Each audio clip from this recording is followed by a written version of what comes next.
The Olympic flame is now in Beijing in its last leg of a long journey to the Olympic Games. In its approach to the Forbidden City, huge crowds greeted the torch, marking the final steps of 7 years of preparations for the Games in China.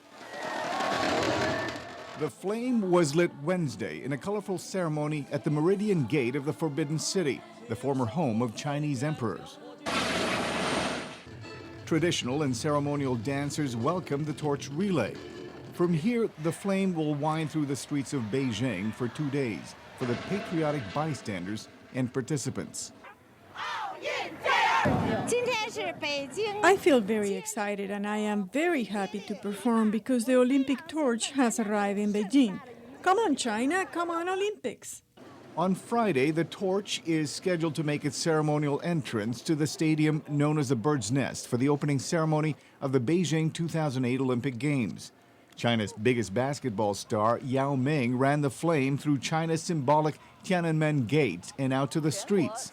Thousands of people lined the main roads in hot, muggy Beijing summer to cheer the torch bearers. The day's relay ended at the Temple of Heaven in South Beijing, where centuries ago, emperors went to perform sacrifices for a good harvest.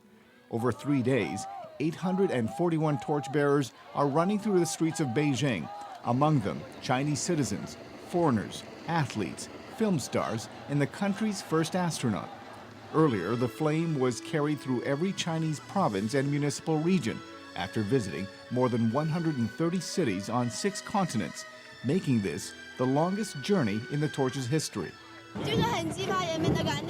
The torch relay really inspires people's passion and patriotism. It can show the whole world the history of Chinese tradition and this hospitality of the Chinese people.